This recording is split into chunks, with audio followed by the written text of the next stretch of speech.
والصلاة والسلام على أشرف المخلوقين وعلى آله وصحبه أجمعين أما بعد رب اشرح لي صدري ويسر لي أمري واحلل عقدة من لساني يفقهوا قولي إلهي لست للفردوس أحلى ولا ترى على نار الجحيم فهب لي توبة فاغفر ذنوبي إنك غافر الذنب العليم فالمؤمن يا محمد صلى الله عليه وسلم ഏറ്റവും ആദരവും ബഹുമാനവും നിറഞ്ഞ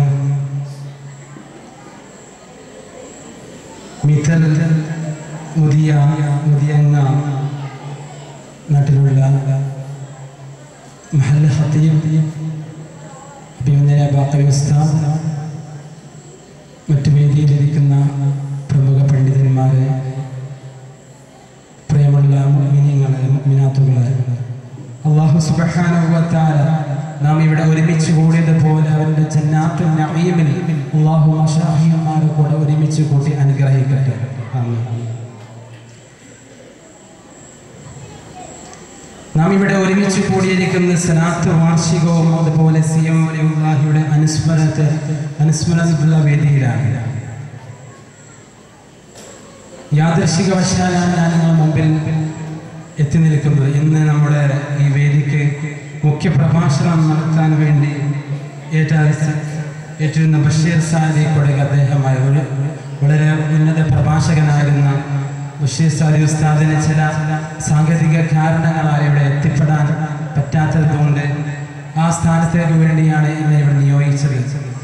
അൽഹംദുലില്ലാഹ്, അല്ലാഹു സുബ്ഹാനഹു വ തആല ഈ സദസ്സിനെ ഖബൂലാക്കി അനുഗ്രഹിക്കട്ടെ. ഈ ഒരു നാടെന്ന് പറയുന്നത് കാര്യാട്ടുപുറം എന്നുള്ള ഈ ഒരു മഹല്ല് നല്ലൊരു ദീനീ ചൈതന്യമുള്ള നാടാണ്. ഞാൻ ഇന്നലെ ഇവിടെ വന്നിരുന്നു. ആ സമയത്ത് ഈ നാട്ടിലുള്ള ജനങ്ങളുടെയും അതുപോലെ ഇവിടുത്തെ ഉസ്താദുമാരുടെയും സമീപനങ്ങളൊക്കെ നല്ല ഇസ്ലാമിൻ്റെ ചൈതന്യത്തിലായിരുന്നു. നല്ലൊരു അന്തരീക്ഷം, നല്ല ദീനീ ദഅവത്ത് നിലനിൽക്കുന്ന ഒരു നാടാണ് നമ്മുടെ നാട്. അല്ലാഹു സുബ്ഹാനഹു വ തആല നിലനിൽക്കി അനുഗ്രഹിക്കട്ടെ. മാത്രമല്ല, നമ്മുടെ ഈ നാട്ടിൽ നല്ലൊരു വലിയ ഇവിടെ കടവെട്ടി കിടക്കുന്നുണ്ട്. ആ ഒരു മഹാനുഭാവന്റെ ബർക്കത്ത് കൊണ്ടായിരിക്കാം ഒരു പക്ഷേ ഈ നാട്ടിൽ ഇത്രയും ഐക്യവും അതുപോലെ സന്തോഷവും ലഭിക്കാനുള്ള കാരണം. അല്ലാഹു ഇത് എന്നെന്നും നിലനിർത്തി അനുഗ്രഹിക്കട്ടെ. മുഅ്മിനീങ്ങളെ, അല്ലാഹു സുബ്ഹാനഹു വ തആല നമ്മെ ഏവരെയും ഈ ദുനിയാവിലേക്ക്, ഈ ഭൂമിയിലേക്ക് അല്ലാഹു നിയോഗിച്ചത് അല്ലാഹുവിനെ ഇബാദത്ത് ചെയ്യാൻ വേണ്ടിയാണ്. അല്ലാഹു നമ്മെ ഈ ലോകത്തിലേക്ക് സൃഷ്ടിച്ചത് തന്നെ അല്ലാഹുവിന്റെ ഇബാദത്ത് വേണ്ടിയല്ലേ, ഇബാദത്ത് ചെയ്യാൻ വേണ്ടിയല്ലേ. അല്ലാഹു നമുക്ക് എണ്ണിയാൽ തീരാത്ത അനുഗ്രഹങ്ങളാണ് നൽകിയത്. കോടാനക്കോടി അനുഗ്രഹങ്ങൾ ചെയ്ത അല്ലാഹുവിനെ നമുക്ക് ശുക്ർ ചെയ്യേണ്ട മുമ്പിനെ നാം അടിവരയിട്ടുകൊണ്ട് മനസ്സിലാക്കേണ്ട കാര്യമാണ്. അല്ലാഹു സുബ്ഹാനഹു വ തആല അവന്റെ വിശുദ്ധമായ ഖുർആനിലൂടെ പറയുകയാണ്, ബിസ്മില്ലാഹിർ റഹ്മാനിർ റഹീം, അലം നജ്അൽ ലഹു ഐനൈൻ വലിസാനൻ വശഫതൈൻ വഹദൈനാഹു നജ്ദൈൻ. പരിശുദ്ധ ഖുർആൻ, അല്ലാഹുവിന്റെ കലാമായ വിശുദ്ധ ഖുർആനിൽ അല്ലാഹു പറയുകയാണ്, അലം നജ്അൽ ലഹു ഐനൈൻ. അല്ലാഹു നമ്മോട് ചോദിക്കുകയാണ്, അലം നജ്അൽ ലഹു ഐനൈൻ, നിങ്ങൾക്ക് ഞാൻ രണ്ട് കണ്ണ് തന്നില്ലയോ? നമ്മുടെ ശരീരത്തിലുള്ള സുന്ദരമായ ഈ രണ്ട് കണ്ണിനെ കുറിച്ചാണ് അല്ലാഹു പറയുന്നത്. അലം നജ്അൽ ലഹു ഐനൈൻ. എന്താണ് ഈ രണ്ട് കണ്ണിന്റെ പ്രത്യേകത? നാമൊക്കെ നമ്മുടെ മുഖത്തേക്ക് നോക്കിയാൽ കാണുന്ന സുന്ദരമായ ഈ രണ്ട് കൃഷ്ണമണിയുണ്ടല്ലോ, അതിന്റെ പ്രത്യേകത നാം അറിയേണ്ടേ. ആ പ്രത്യേകതയെ കുറിച്ചാണ് അല്ലാഹു പറയുന്നത്, അലം നജ്അൽ ലഹു ഐനൈൻ, നിങ്ങൾക്ക് ഞാൻ രണ്ട് കണ്ണ് തന്നില്ലയോ? മുഅ്മിനീങ്ങളെ, മുഅ്മിനാത്തുകളെ നാം ചിന്തിക്കണേ, എന്താണ് ഈ രണ്ട് കണ്ണിന്റെ പ്രത്യേകത? ഈ രണ്ട് കണ്ണ് കൊണ്ടല്ല ഞാനും നിങ്ങളും ഈ ലോകത്തിലുള്ള ഓരോ വസ്തുവിനെയും നോക്കിക്കാണുന്നത്. ഈ രണ്ട് സുന്ദരമായ കണ്ണ് കൊണ്ടല്ലേ. ഏത് ക്യാമറയെക്കാളും കവച്ച് കയറ്റാൻ ശക്തിയുള്ള ഒരു കാര്യമല്ലേ, ഒരു അവയവമല്ലേ കണ്ണ്. ഈ കണ്ണ് ഏത് സമയത്തും എത്ര ദൂരമെങ്കിലും നമുക്ക് നോക്കാൻ കാഴ്ച അല്ലാഹു നൽകുന്നുണ്ട്. ആ കാഴ്ചയേക്കാൾ പവറുള്ള ഒരു യന്ത്രം എന്ന് ഈ ആധുനിക ലോകം കണ്ടുപിടിച്ചിട്ടില്ല. അത്രയ്ക്കും പവറുള്ള ആ കണ്ണിനെ കുറിച്ചാണ് അല്ലാഹു പറയുന്നത്. ആ കണ്ണ് അല്ലാഹു നമുക്ക് നൽകിയ മഹത്തായ അനുഗ്രഹമാണ്. എന്നിട്ട് അല്ലാഹു അടുത്ത ആയത്തിലൂടെ പറയുകയാണ്, നിങ്ങൾക്ക് ഞാൻ രണ്ട് ചുണ്ടും ഒരു നാവും തന്നില്ലയോ? അല്ലാഹു സുബ്ഹാനഹു വ തആല നമ്മുടെ ശരീരത്തിന് നൽകിയ ഓരോ അനുഗ്രഹങ്ങളാണ് എടുത്തു പറയുന്നത്. നിങ്ങൾക്ക് ഞാൻ രണ്ട് ചുണ്ടും ഒരു നാവും തന്നില്ലയോ? എന്താണ് ഈ രണ്ട് ചുണ്ടിന്റെയും നാവിന്റെയും പ്രത്യേകത? ഞാനും നിങ്ങളും സംസാരിക്കുന്നത് ഈ രണ്ട് ചുണ്ടിന്റെയും നാവിന്റെയും പ്രത്യേകത കൊണ്ടല്ലേ. എത്ര ആളുകൾ നമ്മുടെ ഈ ദുനിയാവിൽ സംസാരശേഷിയില്ലാതെ ജീവിക്കുന്നു. അവർക്ക് നൽകാത്ത മഹത്തായ അനുഗ്രഹമല്ലേ അല്ലാഹു നമുക്ക് നൽകിയത്. എന്നിട്ട് അല്ലാഹു അടുത്ത ആയത്തിൽ വീണ്ടും അല്ലാഹു പറയുകയാണ്,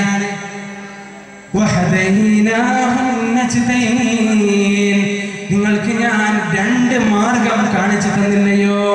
ഏതാണ് ഈ രണ്ട് മാർഗവും? സത്യവും അസത്യവും എന്നുള്ള രണ്ട് മാർഗം നിങ്ങൾക്ക് ഞാൻ കാണിച്ചു തന്ന് നിങ്ങൾക്ക് മാത്രം ഞാൻ ബുദ്ധി നൽകിയില്ലയോ? മനുഷ്യന് മാത്രമല്ലേ അല്ലാഹു സുബ്ഹാനഹു വ തആല വിവേചന ബുദ്ധി നൽകിയത്. എന്നാൽ മൃഗങ്ങൾക്കൊന്നും അല്ലാഹു ബുദ്ധി നൽകിയിട്ടില്ല. മനുഷ്യന് ശരിയേതാണ് തെറ്റേതാണെന്ന് മനസ്സിലാക്കാൻ അല്ലാഹു സുബ്ഹാനഹു വ തആല മനുഷ്യന് ബുദ്ധി നൽകി.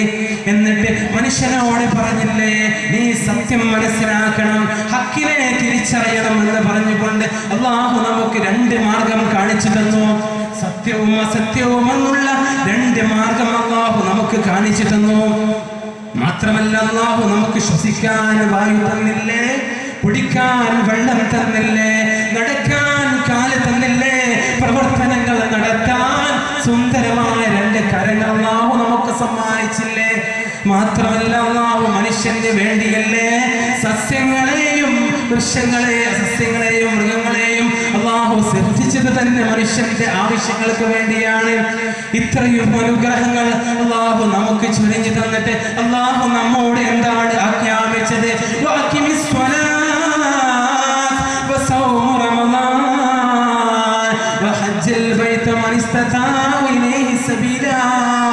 തുടങ്ങുന്ന കാര്യങ്ങളല്ലേ അല്ലാഹു നമ്മോട് ആജ്ഞാപിച്ചത്.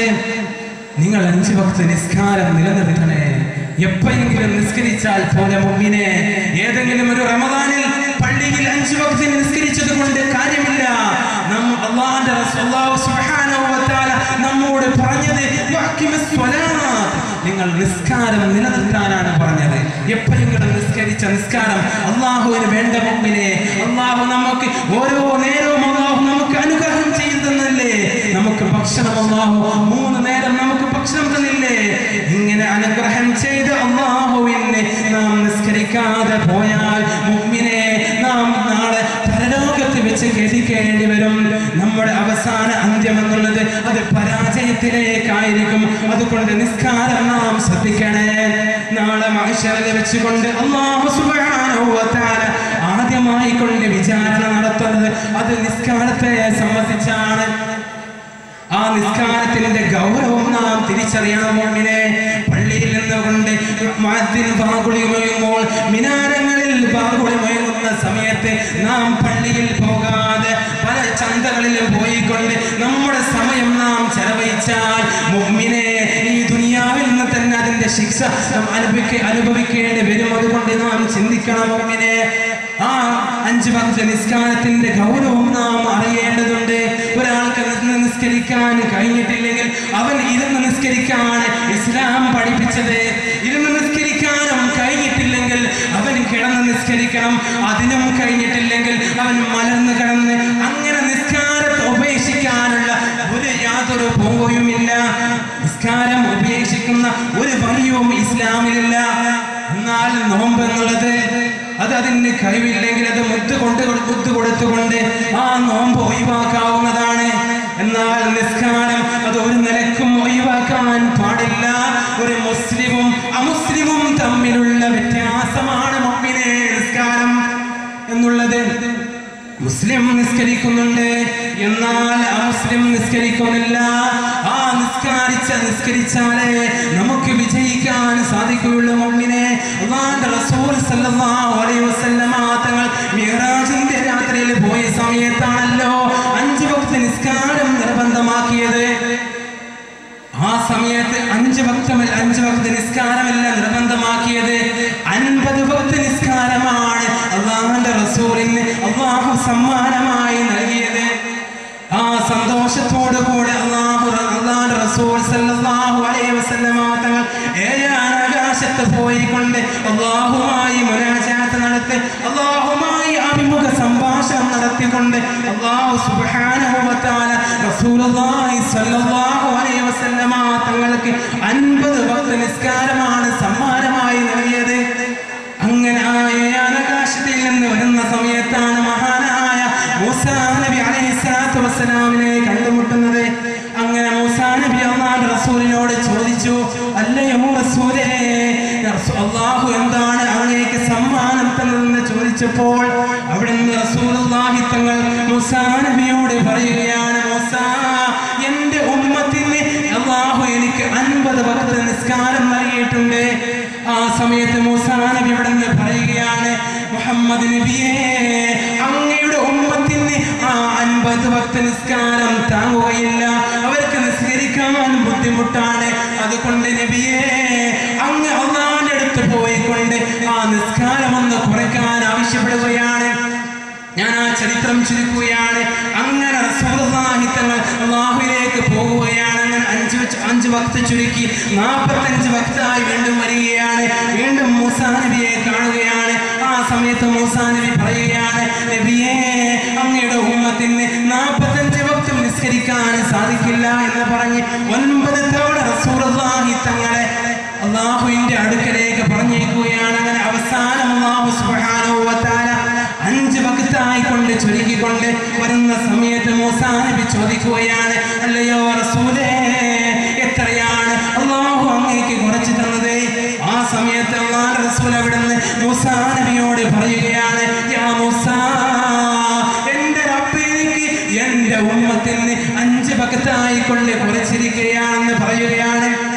ആ സമയത്ത് മൂസാ നബി പറയുകയാണ്, റസൂലേ, അങ്ങയുടെ ഉമ്മത്തിന് ഈ 5 വക്ത് പോലും നിസ്കരിക്കാൻ സാധിക്കുകയില്ല, അതുകൊണ്ട് ഈ 5 വക്തും അങ്ങ് പോയി കൊണ്ട് കുറയ്ക്കാൻ ആവശ്യപ്പെടണമെന്ന് പറഞ്ഞപ്പോൾ റസൂലുള്ളാഹി തങ്ങൾ അവിടുന്ന് മൂസാ നബിയോട് പറയുകയാണ്, ഇല്ല മൂസാ, ഇനി എൻ്റെ ലജ്ജ എനിക്ക് അനുവദിക്കുന്നില്ല.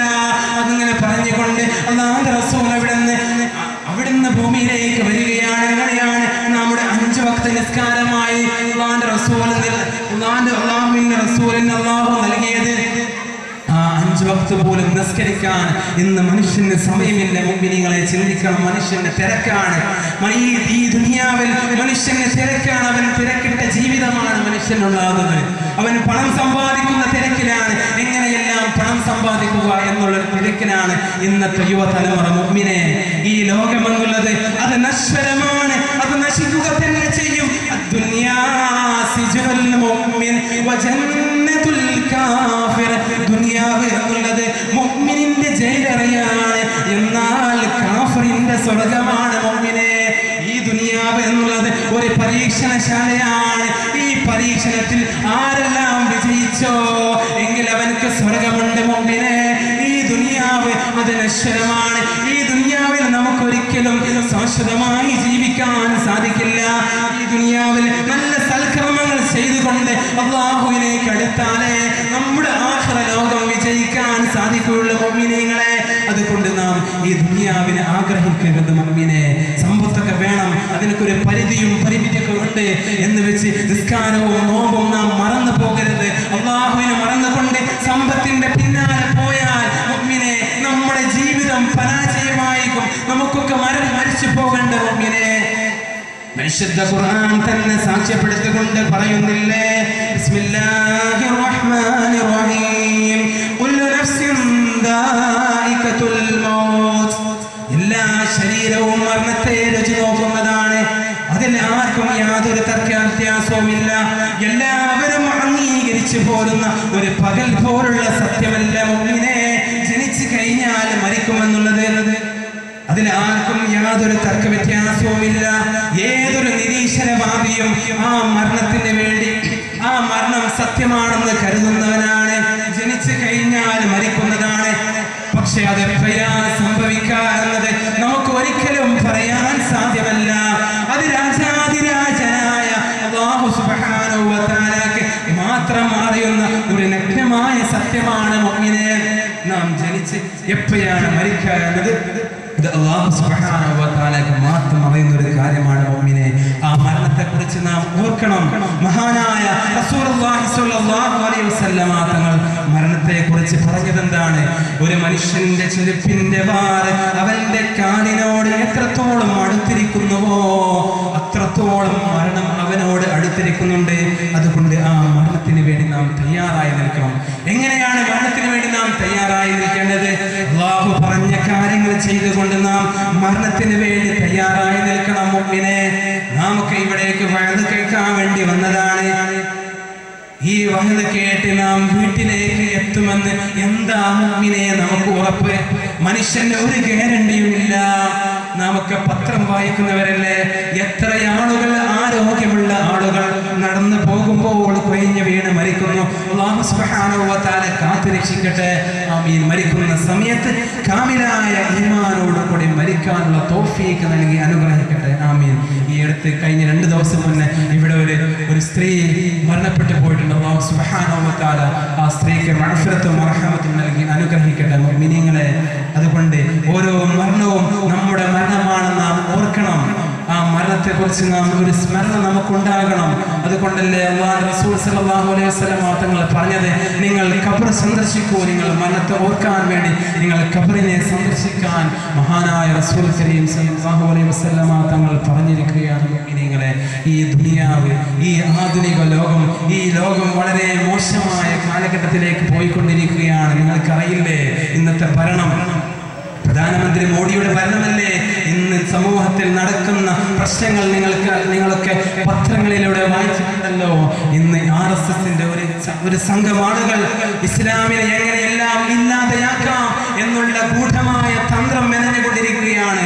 അതുകൊണ്ട് മുഅ്മിനെ നാം ജാഗരൂകരാകേണ്ട സമയം അതിക്രമിച്ചിരിക്കുകയാണ്. നമ്മുടെ മക്കളെ നാം നല്ല രൂപത്തിലായിരിക്കണം വളർത്തേണ്ടത്. മുഅ്മിനീങ്ങളെ, ഇന്ന് പത്രമെടുത്താൽ മുഅ്മിനത്തായ പെൺകുട്ടികൾ ഹൈന്ദവ ജനത്തിന്റെ മുമ്പിലൂടെ ഹൈന്ദവന്റെ മതം സ്വീകരിച്ചുകൊണ്ട് പോകുന്ന അവസ്ഥയാണ് ഇന്ന് കണ്ടുകൊണ്ടുവരുന്നത്. ഈ അടുത്ത് നമ്മൾ അറിഞ്ഞിട്ടില്ലേ, റാഹില എന്ന് പറഞ്ഞൊരു പെണ്ണ്, നമ്മുടെ നാടിന്റെ അടുത്ത് തന്നെ അഞ്ചരക്കണ്ടയിലുള്ള സ്വദേശത്ത് താമസിക്കുന്ന റാഹില. ആ പെണ്ണ്, മുസ്ലിമായ പെണ്ണ്, ഹൈന്ദവ ജനതയുടെ, ഹൈന്ദവ യുവാവിന്റെ കൂടെ ഇസ്ലാമിൽ നിന്ന് പുറത്തുപോയി ഇസ്ലാം ഒഴിവാക്കി ഹിന്ദുമതം സ്വീകരിച്ച ആ റാഹില നിങ്ങളൊന്ന് ചിന്തിച്ചു നോക്കണം. മുഅ്മിനേ, അവിടെ മാതാപിതാക്കൾ എത്രത്തോളം വിഷമമുണ്ടായിരിക്കും. ഇസ്ലാമിനെ തൂത്തെറിഞ്ഞുകൊണ്ട് ഹൈന്ദവ വിശ്വാസിയായി തീർന്നാൽ ആ അവസ്ഥ ഒന്ന് നാം ആലോചിക്കണം. എവിടെയാണ് മനുഷ്യനെ തെറ്റുപറ്റിയത്? എന്തുകൊണ്ട് ഇങ്ങനെ സംഭവിച്ചു? ഇനിയും എത്ര നമ്മുടെ മുഅ്മിനീങ്ങളായ യുവതികൾ, എത്ര യുവതികൾ ഇതിലേക്ക് അകപ്പെട്ടുകൊണ്ടിരിക്കുകയാണ്. അതിനുവേണ്ടി അവർ കഠിനമായി പ്രയത്നങ്ങൾ നടത്തുകയാണ്. അതിലുള്ള RSS ക്യാമ്പുകൾ നടത്തിക്കൊണ്ട് എങ്ങനെയെല്ലാം മുസ്ലിം പെൺകുട്ടികളെ വശത്താക്കാം എന്നുള്ള ചർച്ചയാണ് നടന്നുകൊണ്ടിരിക്കുന്നത്. അതുകൊണ്ട് നമ്മുടെ മക്കളെ നാം വളർത്തേണ്ട രീതിയിലുള്ള വ്യത്യാസം കൊണ്ടാണ് ഇങ്ങനെയെല്ലാം സംഭവിക്കുന്നത്. പണ്ടൊന്നും ഇങ്ങനെ സംഭവിച്ചിട്ടില്ലോ. പണ്ടത്തെ കാലത്ത് നമ്മുടെ മക്കളെ വളർത്തിയത് രീതി ഇസ്ലാമിക ചിട്ടയിലായിരുന്നു. അത് ഇല്ലാത്തതിന്റെ കാരണമാണ് ഇന്ന് നമ്മുടെ മക്കൾ വഴിതെറ്റി പോകുന്നത്. മഹാനായ അലി റളിയല്ലാഹു തആല അൻഹു പറയുകയാണ്, ഒരു സ്വന്തം മക്കളെ എങ്ങനെയാണ് വളർത്തേണ്ടത് എന്നത് ഇതിനെക്കുറിച്ച് മഹാനായ അലി റളിയല്ലാഹു തആല അൻഹു നമുക്ക് പറഞ്ഞു തരികയാണ്. ലാഇബഹു സബ്ആ വഅദ്ദിബഹു സബ്ആ വസാഹിബഹു സബ്ആ ثم ثم أرسل الحبل على أجله മഹാനായ അലി റളിയല്ലാഹു തആല അൻഹു പറയുകയാണ്, ഒരു മാതാപിതാക്കൾ തന്റെ മക്കളെ എങ്ങനെയാണ് വളർത്തേണ്ടത് എന്നതിനെ കുറിച്ച് മഹാനായ അലി റളിയല്ലാഹു തആല അൻഹു നമുക്ക് പഠിപ്പിച്ചു തരികയാണ്. എന്താണ് ആദ്യം ചെയ്യേണ്ടത്? ഒരു കുടുംബം വിവാഹം ചെയ്തുകൊണ്ട് ഒരു കുട്ടി ഉണ്ടായി കഴിഞ്ഞാൽ, ഒരു ആൺകുട്ടിയാവട്ടെ പെൺകുട്ടിയാവട്ടെ, ഒരു കുട്ടി പ്രസവിച്ചു കഴിഞ്ഞാൽ ആ കുട്ടിയുടെ ആദ്യത്തെ 7 വർഷമുണ്ടല്ലോ, ആ ജനിച്ചത് മുതൽ 7 വർഷക്കാലം കുട്ടിയോട് കൂടെ നിങ്ങൾ കളിക്കണേ. കുട്ടിയോട് കൂടെ കളിക്കുക. ചെറിയ പ്രായത്തിൽ ജനിച്ചത് മുതൽ 7 വയസ്സ് വരെയുള്ള ആ പ്രായമുണ്ടല്ലോ, അത് കുട്ടിത്തത്തിന്റെ പ്രായമാണ്. ആ കുട്ടിത്തത്തിൽ നാമും കുട്ടിയായി മാറണം. രക്ഷിതാക്കൾ കുട്ടിയെപ്പോലെ കുട്ടിയാകണം. ആ കുട്ടിയുടെ കൂടെ കളിക്കണം. ആ കുട്ടിക്ക് വേണ്ട കാര്യങ്ങൾ ചെയ്തു കൊടുക്കണം. കുട്ടിയോട് ചോദ്യങ്ങൾ ചോദിക്കുമ്പോഴും അതിന്റെ ഉത്തരം പറഞ്ഞുകൊണ്ട് കുട്ടിയുടെ സ്നേഹം പിടിച്ചു പറ്റാൻ രക്ഷിതാക്കളെ ശ്രദ്ധിക്കണേ. പിന്നെ അലി റളിയല്ലാഹു തആല അൻഹു പറയുകയാണ്, വഅദിബഹു സബ്ആ. വീണ്ടുമുള്ള 7 വർഷക്കാലം കുട്ടികൾക്ക് നിങ്ങൾ അദബ് പഠിപ്പിച്ചു കൊടുക്കണേ. 7 വയസ്സ് മുതൽ 14 വയസ്സ് വരെയുള്ള ആ കാലഘട്ടത്തിൽ കുട്ടികൾക്ക് നിങ്ങൾ അദബ് പഠിപ്പിച്ചു കൊടുക്കണം. ആ ഒരു പ്രായത്തിലാണല്ലോ നാം നമ്മുടെ മക്കളെ മദ്രസയിലേക്ക് പറഞ്ഞയക്കുന്ന പ്രായമുണ്ടല്ലോ. ആ പ്രായത്തിൽ നാം നമ്മുടെ മക്കൾക്ക് അദബ് പഠിപ്പിച്ചു കൊടുക്കണം. കുട്ടികൾക്ക് ഇസ്ലാമിന്റെ കാര്യങ്ങൾ, ഇസ്ലാമിന്റെ ചിട്ടകൾ കുട്ടികൾക്ക് പഠിപ്പിച്ചു കൊടുക്കണം. വലിയവരെ മുതിർന്നവരെ ബഹുമാനിക്കാനും ചെറിയവരെ ആദരിക്കാനുമുള്ള ആ ഒരു ശൈലി കുട്ടിക്ക് പഠിപ്പിച്ചു കൊടുക്കണം. അതുപോലെ മഹാനായ റസൂലുള്ളാഹി സ്വല്ലല്ലാഹു അലൈഹി വസല്ലമ തങ്ങളെ കുറിച്ച് പരിചയപ്പെടുത്തി കൊടുക്കണം. നമ്മുടെ നബിയാണ് മുഹമ്മദ് നബി സ്വല്ലല്ലാഹു അലൈഹി വസല്ലമ തങ്ങൾ. നബിയുടെ ഉപ്പാന്റെ പേര് അബ്ദുള്ളയാണ്, ഉമ്മാന്റെ പേര് ആമിനയാണ്. റസൂലുള്ളാഹി തങ്ങൾ ജനിച്ചത് മക്കത്താണ്, മരണപ്പെട്ടത് മദീനത്താണ്. തുടങ്ങുന്ന ഇസ്ലാമിന്റെ കാര്യങ്ങൾ കുട്ടികൾക്ക് പഠിപ്പിച്ചു കൊടുക്കേണ്ട സമയമാണ്. 7 വയസ്സ് മുതൽ 14 വയസ്സ് വരെയുള്ള ആ ഒരു കാലഘട്ടം. അതുകൊണ്ട് നമ്മുടെ മക്കൾക്ക് മതചിട്ട പഠിപ്പിച്ചു കൊടുക്കുക ആ കാലഘട്ടത്തിൽ. പിന്നെ മഹാനായ അലി റളിയല്ലാഹു അൻഹു പറയുകയാണ്, വസാഹിബുഹു സബ്ആ. അടുത്ത 7 വർഷം കുട്ടികളുടെ സുഹൃത്തായി മാറണേ. അടുത്ത 7 വർഷം എന്ന് പറഞ്ഞാൽ 14 വയസ്സ് മുതൽ 21 വയസ്സ് വരെയുള്ള ആ ഒരു കാലഘട്ടം, ടീനേജ് എന്നൊക്കെ പറയാം. ആധുനിക ശാസ്ത്രം പറയുന്ന ടീനേജ് നിങ്ങളുടെ മക്കളെ ക്ലോസ് ഫ്രണ്ടായി മാറ്റണം. ആ ഒരു കാലഘട്ടത്തിലാണ് മക്കൾ വഴിതെറ്റുന്ന സമയമാണ്. 14 വയസ്സിന്റെയും 21 വയസ്സിന്റെയും ഇടയിലാണ് ഇന്നത്തെ യുവതലമുറ തെറ്റിലേക്ക് പോകുന്ന പ്രായം. ആ പ്രായത്തിൽ നമ്മുടെ മക്കളെ ക്ലോസ് ഫ്രണ്ടാക്കി മാറ്റിയാൽ നമ്മുടെ മക്കളെ രക്ഷപ്പെടുത്താൻ സാധിക്കുകയാണ്. അതാണ് അലി റളിയല്ലാഹു അൻഹു പിന്നെ പറയുകയാണ്, പിന്നെ അവരവരെ കയറൂറിയിട്ടാലും ഒരു പ്രശ്നവുമില്ല. അവർ ഇസ്ലാമിന്റെ തനതായ ശൈലിയിലായിരിക്കും അവിടെ വളരുക. ആ ഒരു 3 ഘട്ടം നാം ഓർക്കണം മുഅ്മിനെ. ആദ്യത്തെ ഘട്ടത്തിൽ കുട്ടികളുടെ കൂടെ കളിക്കുക. രണ്ടാമത്തെ ഘട്ടത്തിൽ കുട്ടികൾക്ക് അദബ് പഠിപ്പിച്ചു കൊടുക്കുക. മൂന്നാമത്തെ ഘട്ടത്തിൽ കുട്ടികളുടെ ഉറ്റ സുഹൃത്തായി മാറുക. താൻ സ്കൂളിൽ പോയാൽ കുട്ടികൾ തന്റെ സുഹൃത്തുക്കൾ എന്തെല്ലാം പറയുന്നു എന്നെല്ലാം തന്റെ ഉപ്പാനോട് വന്ന് പറയും. ആ സമയത്ത് ഉപ്പ എന്ത് ചെയ്യണം? ഇസ്ലാമിന്റെ കാര്യങ്ങൾ അവർക്ക് പഠിപ്പിച്ചു കൊടുക്കുന്നു. നല്ല കാര്യമാണെങ്കിൽ അത് മുറുകെ പിടിക്കാനും, ചീത്ത കാര്യങ്ങളാണ് കുട്ടി മുന്നേറുന്നതെങ്കിൽ അത് വെടിയാനും തന്റെ രക്ഷിതാവ് മുതിർന്നാൽ മുഅ്മിനെ നമ്മുടെ മക്കൾ ഒരിക്കലും ഭയക്കൂല. ഏത് കാലം വന്നാലും നമ്മുടെ മക്കൾ ദീനിയായ ചിട്ടയിലൂടെ തന്നെയാണ് വളരുക. അതുകൊണ്ട് ഈ ഒരു രീതിയിൽ നമ്മുടെ മക്കളെ വളർത്താൻ വേണ്ടി നാം ശ്രമിക്കണം മുഅ്മിനീങ്ങളെ. ഈ കാലം മോശമാണ്, ആധുനിക കാലമായത് കൊണ്ട് അല്ലാഹു റസൂലുള്ളാഹി തങ്ങൾ പറഞ്ഞില്ലേ, അവസാന കാലമായി കഴിഞ്ഞാൽ ഒരുപാട് ഫിത്നകൾ വർദ്ധിക്കും, ഒരുപാട് പ്രശ്നങ്ങൾ ഉണ്ടാകും. ഇസ്ലാമിൽ തന്നെ മുസ്ലിങ്ങൾ തമ്മിൽ തന്നെ പല പ്രശ്നങ്ങളും ഫിത്നകളും ഉണ്ടാകുന്ന ഒരു കാലമാണ്. അതുകൊണ്ട് നാം പ്രത്യേകം സൂക്ഷിക്കേണ്ട സമയമാണ് മുഅ്മിനേ. ഇന്നത്തെ ഭരണം വളരെയധികം മനുഷ്യന് ബുദ്ധിമുട്ടുണ്ടാക്കുന്ന പ്രശ്നമല്ലേ? നമുക്ക് എന്ത് ചെയ്യാന്? ഇവിടെ ഒരു പ്രത്യേക ആളി വെച്ചുകൊണ്ട് എന്ത് കാര്യം? അതുകൊണ്ട് അതിനേക്കാൾ നാം ഊന്നിക്കൊണ്ട് ചെയ്യേണ്ടത് അള്ളാഹുവിനോട് വേണ്ടി പ്രാർത്ഥിക്കാം. അള്ളാഹുവിനോട് നാം പ്രാർത്ഥിക്കുക. ഈ നാടിനെ രക്ഷപ്പെടുത്താൻ അള്ളാഹുവിനോട് കേണ് പ്രാർത്ഥിക്കുക. അള്ളാഹുവിൽ തവക്കലായി കൊണ്ട് നാം മുന്നേറണം. മുമ്പിനെ നാം അള്ളാഹുവിലേക്ക് തവക്കലാക്കി കഴിഞ്ഞാൽ അള്ളാഹുവിന്റെ ഒരു സംരക്ഷണം നമുക്കുണ്ടാകും. അത് യഥാർത്ഥമായ ഒരു കാര്യമാണ്. അതിലൊരുപാട് ചരിത്രങ്ങൾ നമുക്ക് തെളിവല്ലേ മുമ്പിനെ? മഹാനായ ഇബ്രാഹിം നബി അലൈഹിസ്സലാത്തു വസ്സലാം വലിയ പ്രവാചകനായിരുന്ന ഒരു വ്യക്തിയായിരുന്നില്ലേ ഇബ്രാഹിം നബി അലൈഹിസ്സലാത്തു വസ്സലാം? ഇബ്രാഹിം നബി അലൈഹിസ്സലാത്തു വസ്സലാമിനെ നമ്രൂദ് എന്ന രാജാവ് തീയിലിടാൻ വേണ്ടി കൽപ്പിക്കുകയാണ്. അപാരമായ ഗർത്തമുള്ള വലിയ ഒരു കുണ്ടിലേക്ക് ഇബ്രാഹിം നബി അലൈഹിസ്സലാത്തു വസ്സലാമിനെ ആ കുണ്ടാരത്തിലേക്ക് ഇടാൻ വേണ്ടി ശ്രമിക്കുന്ന സമയത്ത് മഹാനായ ഇബ്രാഹിം നബി അലൈഹിസ്സലാത്തു വസ്സലാം അവിടെ നിന്ന് ഉരവിട്ടുന്ന വാക്കുണ്ടായിരുന്നു, ഹസ്ബുനല്ലാഹ് ഹസ്ബുനല്ലാഹ് ഹസ്ബുനല്ലാഹ് വനിഅമൽ വകീൽ വനിഅമൽ മൗലാ വനിഅമൻ നസീർ. ഹസ്ബുനല്ലാഹ്, അല്ലാഹുവിൽ ഭരമേൽപ്പിക്കുക. ഹസ്ബുനല്ലാഹ്, എനിക്ക് മതി, അല്ലാഹു മതി എനിക്ക്. അങ്ങനെ അല്ലാഹുവിൽ ഭരമേൽപ്പിച്ചതിന് ശേഷം നമ്രൂദ് എന്ന രാജാവ് തന്റെ ഇബ്രാഹിം നബി അലൈഹിസ്സലാത്തു വസ്സലാമിനെ തീക്കുണ്ടാരത്തിലേക്ക് വലിച്ചെറിയുന്ന സമയത്ത് അല്ലാഹു സുബ്ഹാനഹു വ തആല തീയോട് പറയുകയാണ്, യാ നാർ കുനൂ ബർദൻ വസലാമാ, ഓ തീയേ നീ തണുപ്പായി മാറുക. അങ്ങനെ ഇബ്രാഹിം നബി അലൈഹിസ്സലാത്തു വസ്സലാം ആ തീക്കുണ്ടാരത്തിലേക്ക് ഇട്ട സമയത്ത് ആ ചൂടുള്ള തീയതാ എത്രത്തോളം ചൂടായിരുന്നു.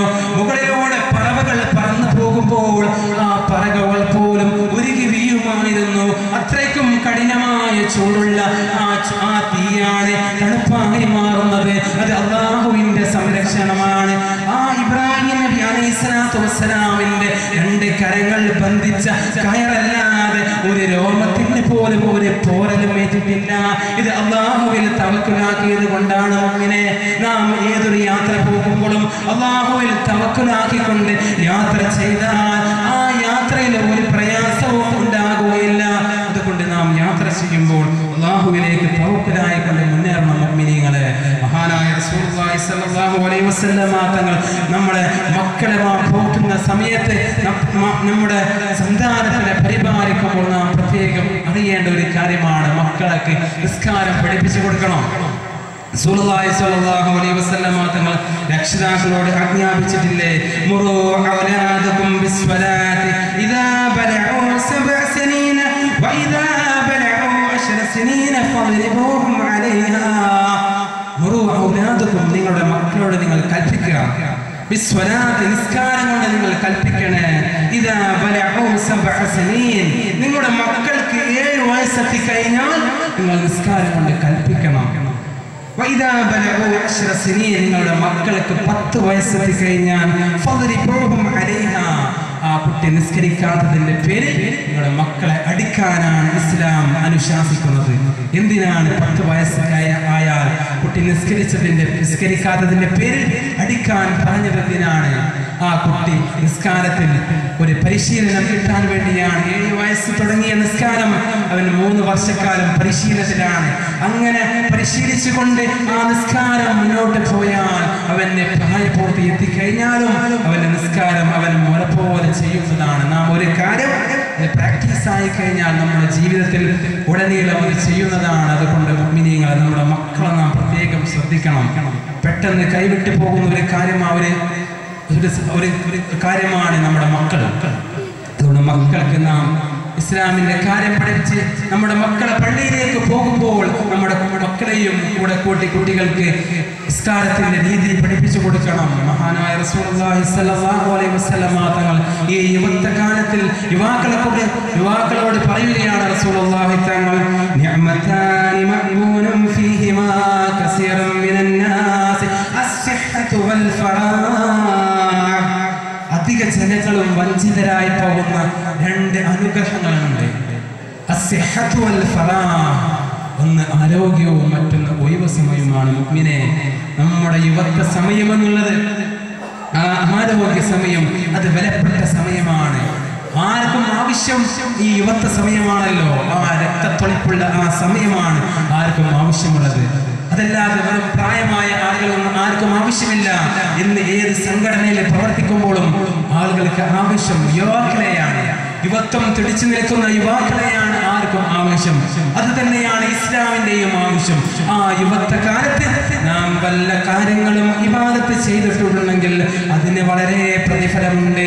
ഈ യുവത്വ കാലത്തിൽ അല്ലാഹുവിന്റെ സുന്നത്തായ കാര്യങ്ങൾ ചെയ്താൽ അവന്റെ വാർദ്ധക്യത്തിൽ അവൻ അത് ചെയ്യാൻ സാധിച്ചിട്ടില്ലെങ്കിലും അതിന്റെ കൂലി അല്ലാഹു നൽകുന്നതാണ്. മുഅ്മിനീങ്ങളെ, ആ യുവത്വകാലം, ഇന്നത്തെ യുവാക്കളുടെ അവസ്ഥ എന്താണ്?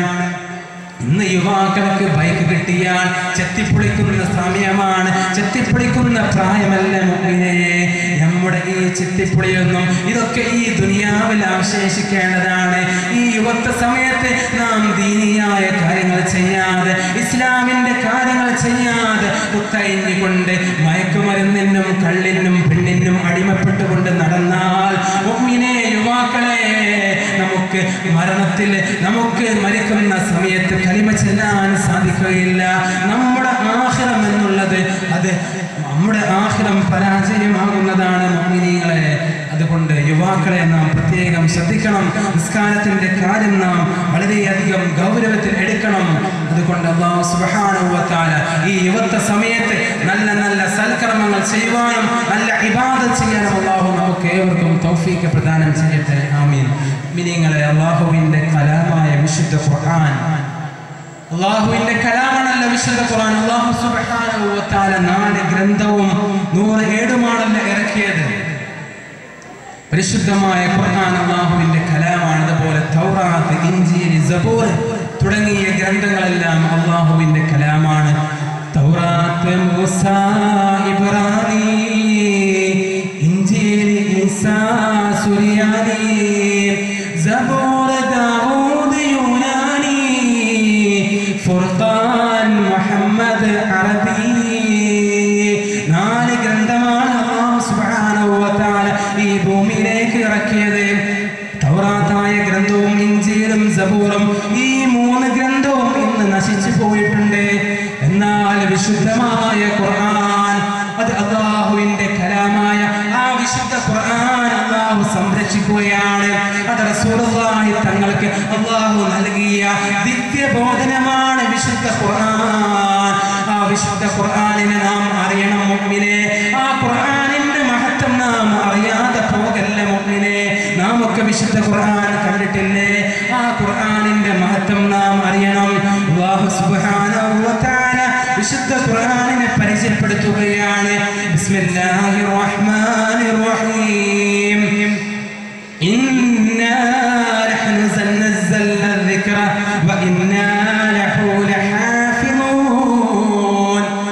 പരിശുദ്ധ ഖുർആൻ നാമാണ് ഇറക്കിയത്, അതിനെ നാം തന്നെ സംരക്ഷിക്കുന്നതാണ്. ആ വിശുദ്ധ ഖുർആൻ ഖിയാമത്ത് നാൾ വരെ നിലനിൽക്കുന്ന ഒരു ഗ്രന്ഥമുണ്ടെങ്കിൽ മുഅ്മിനേ, അത് വിശുദ്ധ ഖുർആൻ മാത്രമാണ്. അതല്ലാതെ മറ്റൊരു ഗ്രന്ഥവും ഈ ദുനിയാവിൽ നിലനിൽക്കുകയില്ല. വിശുദ്ധ ഖുർആൻ മാത്രമാണ് അവസാന കാലം വരെ യാതൊരു മാറ്റത്തിരുത്തലുകളുമില്ലാതെ, യാതൊരു വ്യത്യാസവും ഇല്ലാതെ നിലനിൽക്കുന്ന ഒരു ഗ്രന്ഥമുണ്ടെങ്കിൽ അത് വിശുദ്ധമായ ഖുർആനാണ്. ആ വിശുദ്ധ ഖുർആൻ ഖിയാമത്ത് നാൾ വരെ നിലനിൽക്കുന്നതാണ്. ആ വിശുദ്ധ ഖുർആനിൽ അല്ലാഹു സുബ്ഹാനഹു വ തആല ഖിയാമത്ത് നാൾ വരെയുള്ള കാര്യങ്ങൾ അതിൽ ചർച്ച ചെയ്യുന്നുണ്ട്. ആ വിശുദ്ധ ഖുർആൻ സാർവലൗകിക ഗ്രന്ഥമാണ്. അത് എല്ലാ രോഗത്തിനും ശമനമാണ്. ഖുർആൻ തന്നെ പറയുന്നില്ലേ, വനുനസ്സിലു മിനൽ ഖുർആനി മാ ഹുവ ശിഫാ. വിശുദ്ധ ഖുർആൻ രോഗങ്ങൾക്ക് ശമനമാണ്. ആ വിശുദ്ധ ഖുർആനിലെ ആദ്യത്തെ സുഹൃത്തമായ സൂറത്തുൽ ഫാത്തിഹ, ആ സൂറത്തുൽ ഫാത്തിഹയ്ക്ക് ഒരുപാട് നാമകരണം ചെയ്തിട്ടുണ്ട്. സൂറത്തുൽ ശിഫാ, സൂറത്തുൽ ഹംദ്, സൂറത്തുൽ ദുആ, അങ്ങനെ തുടങ്ങുന്ന ഒരുപാട് പേരുകളുള്ള സൂറത്തുൽ ഫാത്തിഹ നമുക്കൊക്കെ അറിയുന്ന, നാം ഓരോ ദിവസവും 17 പ്രാവശ്യം ഓരോ റക്അത്തിനായി പാരായണിക്കൊണ്ട് ചൊല്ലുന്ന സൂറത്തുൽ ഫാത്തിഹ അത് ശിഫാആണെന്ന് മുഹമ്മദ് മുസ്തഫ സ്വല്ലല്ലാഹു അലൈഹി വസല്ലമ തങ്ങൾ നമ്മെ പഠിപ്പിക്കുകയാണ്. മുഅ്മിനെ, നമുക്കൊരു രോഗം വന്നാൽ ആ വിശുദ്ധ ഖുർആൻ തുറന്നുകൊണ്ട് സൂറത്തുൽ ഫാത്തിഹ ഓതിക്കൊണ്ട് മന്ത്രിച്ചാൽ നമ്മുടെ രോഗം ശിഫയാകുമെന്ന് ശഫീഉൽ വറാ മുഹമ്മദ് മുസ്തഫ സ്വല്ലല്ലാഹു അലൈഹി വസല്ലമ തങ്ങൾ നമ്മെ പഠിപ്പിക്കുകയാണ്. മുഅ്മിനെ, ആ വിശുദ്ധമായ ഖുർആൻ ഓരോ ഓതലും അതിനെ കേൾക്കലും അത് പാരായണം ചെയ്യലും ആ ഖുർആനിലേക്ക് നോക്കുന്നത് പോലും പുണ്യമുള്ള കാര്യമാണ്. ഖുർആൻ ഓതാൻ അറിയാത്തവർ വിശുദ്ധ ഖുർആനിലേക്ക് നോക്കിയാൽ തന്നെ കൂലിയാണ്. ആ ഖുർആനിലേക്ക് നോക്കിയാൽ കണ്ണിന് വരെ കാഴ്ച കൂടുമെന്ന് മഹാന്മാർ നമ്മെ പഠിപ്പിക്കുന്നുണ്ട്. ആ വിശുദ്ധ ഖുർആൻ നിങ്ങളൊന്ന് ചിന്തിച്ചു നോക്കണം മുഅ്മിനെ. നാം പല ലേഖനങ്ങളും പല ബുക്കുകളും വായിക്കാറുണ്ട്. ഒരു ബുക്കിന്റെ ഒരുപാട് തവണ വായിച്ചു കഴിഞ്ഞാൽ നമുക്ക് ചടപ്പും മുഷിപ്പുമെല്ലാം ഉണ്ടാകും. എന്നാൽ വിശുദ്ധ ഖുർആൻ എത്ര പ്രാവശ്യം ഓതിയാലും നമുക്കൊരു ചടപ്പോ ഒരു വെറുപ്പോ ഒരു ക്ഷീണമോ ഉണ്ടാകുകയില്ല. ആ വിശുദ്ധ ഖുർആൻ പാരായണം ചെയ്താൽ നമ്മുടെ ജീവിതത്തിൽ സമാധാനം ഉണ്ടാകുന്നതാണ്, വീട്ടിൽ ഐശ്വര്യം ഉണ്ടാകുന്നതാണ്, കുടുംബത്തിൽ ബറക്കത്തുണ്ടാകുന്നതാണ്. മുഅ്മിനെ, ആ വിശുദ്ധ ഖുർആൻ നമ്മുടെ ഓരോ വീടുകളിൽ നാം പാരായണം ചെയ്താൽ കുടുംബത്തിൽ ഐശ്വര്യം ഉണ്ടാകുന്നതാണ്. ഒരു ബുദ്ധിമുട്ടും വീട്ടിലോ സമൂഹത്തിലോ ഉണ്ടാകുകയില്ല. ഇന്ന് നമ്മുടെ സമൂഹത്തിൽ ഉണ്ടാകുന്ന ബുദ്ധിമുട്ടിനുള്ള കാരണം എന്താണ്? നാം വിശുദ്ധ ഖുർആൻ പാരായണം ചെയ്യാറില്ല. കഴിഞ്ഞ റമദാനിൽ തൊട്ടതല്ലേ വിശുദ്ധ ഖുർആൻ? ഇനി തൊടണമെങ്കിൽ അടുത്തൊരു റമദാൻ വരണ്ട മുഅ്മിനെ. ഈ വിശുദ്ധ ഖുർആൻ അത് റമദാനിൽ മാത്രം ഓതാൻ വേണ്ടി തയ്യാറാക്കിയതല്ല.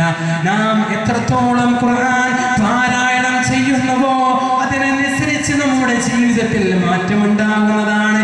ആ വിശുദ്ധ ഖുർആൻ നമുക്ക് വേണ്ടി ശഫാഅത്ത് ചെയ്യുന്നതാണ്. മുഅ്മിനെ, എനിക്ക് പല അനുഭവം ഉണ്ടായിട്ടുണ്ട്.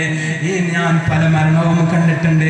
അതെല്ലാം അവരൊക്കെ മരിക്കുന്ന സമയത്ത് ഷഹാദത്ത് കലിമ ചൊല്ലിക്കൊണ്ട് സന്തോഷത്തോടു കൂടെയാണ് മരണപ്പെടുന്നത്. അവിടെ ചരിത്രം പഠിച്ചപ്പോൾ അവിടെ ജീവിതത്തിന്റെ പശ്ചാത്തലം അന്വേഷിച്ചപ്പോൾ അവരെല്ലാം വിശുദ്ധമായ ഖുർആൻ പാരായണം ചെയ്യുന്നവരായിരുന്നു.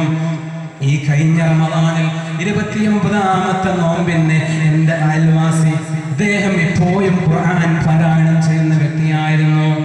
അദ്ദേഹം ഒഴിവുള്ള സമയങ്ങളിൽ പരിശുദ്ധ റമദാനിൽ ഖുർആൻ പാരായണം ചെയ്ത് 27ാം രാവിലെ 3 ഖത്തം ഓതി അദ്ദേഹം പള്ളിയിലെ ഉസ്താദിനോട് പറയുകയാണ്, ഉസ്താദേ, ഞാൻ 3 ഖത്തം തീർത്തിട്ടുണ്ട്, അതുകൊണ്ട് അങ്ങ് എനിക്ക് വേണ്ടി ദുആ ചെയ്യണമെന്ന് പറയുകയാണ്.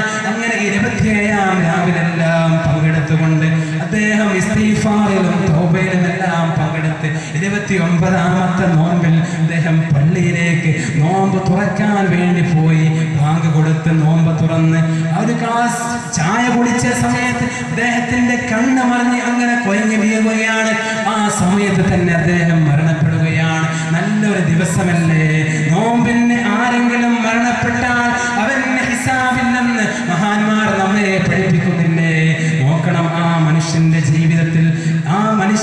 ജീവിതത്തിൽ മാറ്റിമറിച്ചത് എന്താണ്? അത് വിശുദ്ധമായ ഖുർആനാണ്. മുഅ്മിനെ, ആര് വിശുദ്ധമായ ഖുർആൻ പാരായണം ചെയ്തോ അതെല്ലാം നമ്മുടെ ജീവിതത്തിന്റെ അന്ത്യത്തിൽ നമുക്ക് മനസ്സിലാകുന്നതാണ്.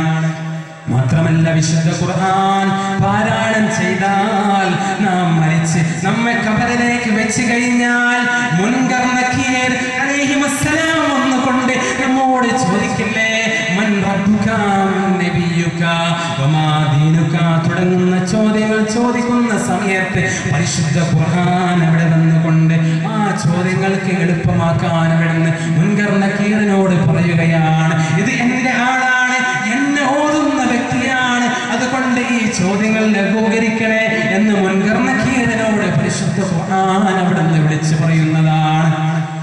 മാത്രമല്ല, മഹ്ശറയിൽ വിശുദ്ധമായ ഖുർആൻ വരുന്നതാണ്. അങ്ങനെ വിശുദ്ധ ഖുർആൻ പല സ്ഥലങ്ങളിലായി നമ്മുടെ അരികിലേക്ക് വരണമെങ്കിൽ ആ വിശുദ്ധ ഖുർആൻ നാം പാരായണം ചെയ്യണം. മുഅ്മിനെ, ആ വിശുദ്ധ ഖുർആനിന്റെ മഹത്വത്തെ കുറിച്ച് മഹാനായ റസൂലുള്ളാഹി തങ്ങൾ പറയുകയാണ്, മൻ ഖറഅൽ ഖുർആന ഹഫിദഹു അദ്ഖലഹുമുല്ലാഹുൽ ജന്ന വശഫഅഹു 10 അഹ്ലി ബൈതിഹി വകുല്ലുഹും ഖദ് ഇസ്തൗജബ നാറാ.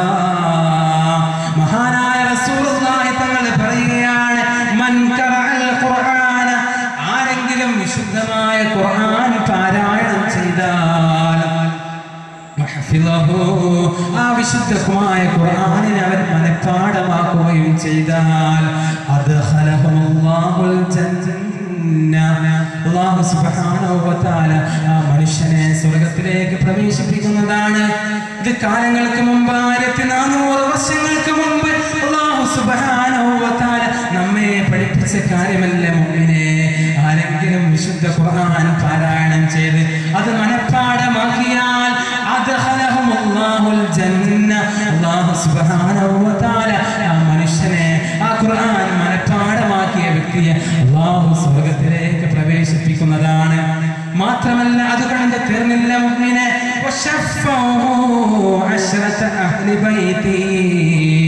അവന്റെ കുടുംബത്തിൽപ്പെട്ട 10 ആളുകൾക്ക് ശഫാഅത്ത് ചെയ്യാനുള്ള അംഗീകാരമാണ് അല്ലാഹു സുബ്ഹാനഹു വ തആല നമുക്ക് നൽകുന്നത്, ആഫിദായ മനുഷ്യന് നൽകുന്നത്. സലാത്തിന് നേരത്തെ കൊടുക്കുന്ന സയ്യിദ് തങ്ങൾ അവിടെ നിന്ന് വരുന്നുണ്ട്. അല്ലാഹു സുബ്ഹാനഹു വ തആല തങ്ങൾക്ക് ദീർഘായുസ്സും ആഫിയത്തും പ്രദാനം ചെയ്ത് അനുഗ്രഹിക്കട്ടെ. അല്ലാഹു അക്ബർ, അല്ലാഹു അക്ബർ, അല്ലാഹു അക്ബർ, ലാ ഇലാഹ ഇല്ലല്ലാഹു അല്ലാഹു അക്ബർ, അല്ലാഹു അക്ബർ വലില്ലാഹിൽ ഹംദ്. ഞാൻ ചുരുക്കുകയാണ്. അടുത്ത സ്ഥിതിക്ക് ഞാൻ അധികമൊന്നും പറയുന്നില്ല. അതുകൊണ്ട് മുഅ്മിനീങ്ങളെ, ഞാൻ ഈ ഒരു ഹദീസിന് അർത്ഥം വെച്ചുകൊണ്ട് ഞാൻ നിർത്താം. മഹാനായ റസൂലുള്ളാഹി തങ്ങൾ പറയുകയാണ്, ഒരു മനുഷ്യൻ ഖുർആൻ ഓതുകയും അതവൻ മനഃപ്പാഠമാക്കുകയും ചെയ്താൽ അദ്ഖലഹുല്ലാഹുൽ ജന്ന, അല്ലാഹു സുബ്ഹാനഹു വ തആല ആ മനുഷ്യനെ സ്വർഗ്ഗത്തിലേക്ക് പ്രവേശിപ്പിക്കുന്നതാണ്. മാത്രമല്ല വശഫഅഹു അസ്റത അഹ്ലി ബൈതിഹി, അവന്റെ കുടുംബത്തിൽപ്പെട്ട 10 ആളുകൾക്ക് ശഫാഅത്ത് ചെയ്യാനുള്ള അംഗീകാരമാണ് അല്ലാഹു നൽകുന്നത്. നിങ്ങൾ ചിന്തിക്കണേ മുഅ്മിനേ, എങ്ങനത്തെ 10 ആളുകളാണ്? റസൂൽ പറയുകയാണ്, വകുല്ലുഹും ഖദിസ്തൗജബനാ, അല്ലാഹു സുബ്ഹാനഹു വ തആല നരകാവകാശികളായി പ്രഖ്യാപിച്ച 10 ആളുകളെ ശഫാഅത്ത് ചെയ്യാനുള്ള അംഗീകാരമാണ് അല്ലാഹു സുബ്ഹാനഹു വ തആല വിശുദ്ധമായ ഖുർആൻ മനഃപ്പാഠമാക്കിയ വ്യക്തിക്ക് നൽകുന്നതെങ്കിൽ മുഅ്മിനേ, നാം ചിന്തിക്കണേ. ആ ഖുർആൻ മനഃപ്പാഠമാക്കിയ വ്യക്തിക്ക് അല്ലാഹു എത്രത്തോളം സ്ഥാനമാണ് നൽകുന്നത്. അല്ലാഹു നരകത്തിലേക്ക് കണക്കാക്കിയ വ്യക്തിയെ ചൂണ്ടിക്കാണിച്ചുകൊണ്ട് അല്ലാഹുവിനോട് പറയുകയാണ്, അല്ലാഹുവേ, ഈ മനുഷ്യനെ നീ നരകത്തിലേക്ക് വലിച്ചെറിയല്ല തമ്പുരാനെ, ഈ മനുഷ്യനെ നീ സ്വർഗ്ഗത്തിലേക്ക് പ്രവേശിപ്പിക്കണേ എന്ന് ആഫിദായ മനുഷ്യൻ, ഖുർആൻ മനഃപ്പാഠമാക്കിയ വ്യക്തി അല്ലാഹുവിനോട് ശുപാർശ ചെയ്താൽ അല്ലാഹു ആ ശുപാർശ സ്വീകരിക്കുന്നതാണ്. അല്ലാഹു സുബ്ഹാനഹു വ തആല നമ്മുടെ മക്കളെ ആഫിദീങ്ങളാക്കി അല്ലാഹു നമ്മെ അനുഗ്രഹിക്കട്ടെ. ആമീൻ. അല്ലാഹു സുബ്ഹാനഹു വ തആല നാം പറഞ്ഞതും കേട്ടതും ഒരു സ്വാലിഹായ അമലായ അല്ലാഹു നമ്മിൽ നിന്നും ഖബൂലാക്കട്ടെ. നിങ്ങൾ എല്ലാവരും ഈ വിനീതനെ വേണ്ടി ദുആ ചെയ്യണം. ഇൻഷാ അല്ലാഹ് നിങ്ങൾക്കും ഞാൻ ദുആ ചെയ്യാം എന്ന വസിയത്തോടു കൂടെ ഞാൻ നിർത്തുകയാണ്. വാഖിറു ദഅവാനാ അൽഹംദുലില്ലാഹി റബ്ബിൽ ആലമീൻ. അസ്സലാമു അലൈക്കും വറഹ്മത്തുള്ളാഹി തആല.